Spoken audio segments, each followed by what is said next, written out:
अरे तेजा खुशी ले बोल कलाकार हमारा नजर में केहू नहीं के। हमारा नजर में खुशी ऋतु ले प्रियंका ले केहू बोल कलाकार नहीं के। हम अपना संगठन युवा समाज के हमारा गांव समाज के लोग के युवा लोग के समाज के कहनाम रहला कि हे लोग आवे है गोलू फोलू के ताला में बंद कइले बनी अभी निकल ही ना दे 3 बजे ले इहे 3 जानी चलिलो तीनों जानी के का चाहत हम लोग बोलो आय का गई है माने है खुशी के जोड़ा बा उनकरा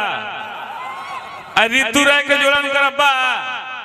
प्रियंका तिवारी के हमारा बिकी भाईवा जुलल बटू हमें करे बनाज रखले बने हम इनको काम नहीं खे जा इजा से अपना घर तीनों जनी आवत हमारा लइकन के कहना बा बिकी और रही संगे बीच बीच में कटाक्ष करत रही लइकवा तोहरे के जोहेले से हेलो से समाज के सेवक के संगठन के समिति के अध्यक्ष है।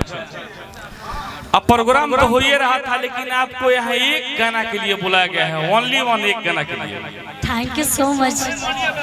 जो मेरे कुछ सदस्य के कार्यकर्ता हैं वो आपका बहुत तारीफ करते हैं लेकिन आप तो हम बैठे बैठे जानती हो कि हम स्टार बन गए तो मेरे कृष्णा जी कौन है? हमारे कृष्णा जी स्वयं कृष्णा जी हैं उसके अंडर में रहना होगा। बहुत बहुत धन्यवाद आपका। तो हमारे कहने का मतलब यही था कि आपको मात्र एक गाना के लिए बुलाया गया है। चश्मा लगा के हम सम लगाता रहो वो केकरा खाती हमारे एगो लइका बा सारा हमारा समाज के छोट भाई लोग तो भाई लगेला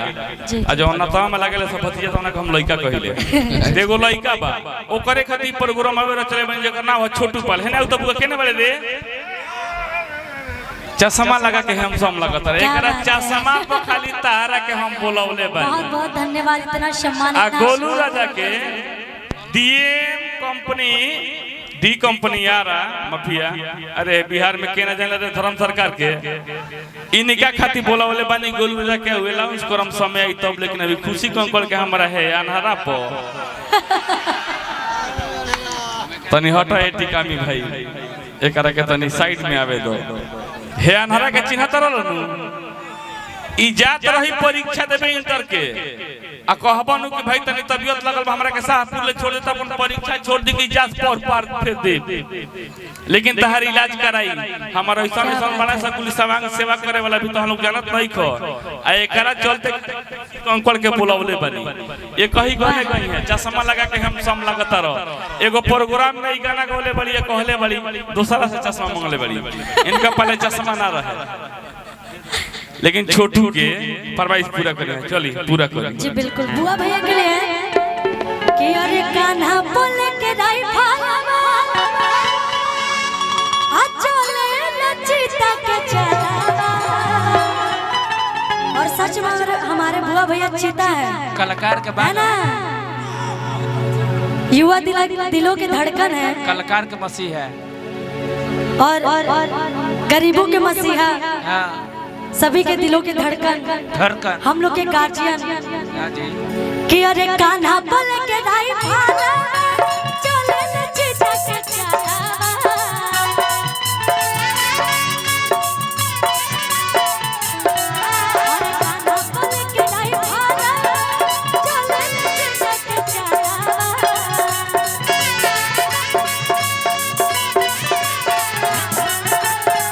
बाबू बाके खाए तेरा भाषण है जानो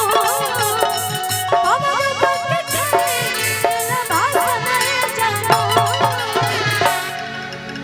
बुआ सिंह सही नाम नहीं के बाबू है ना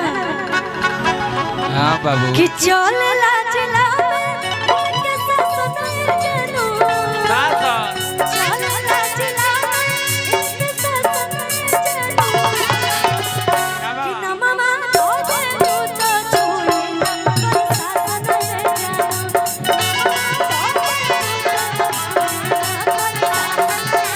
अरे कान्हा बोले के राइफल चले नचीता के चलावा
चाहूंगी आप मंच पे आ जाइए।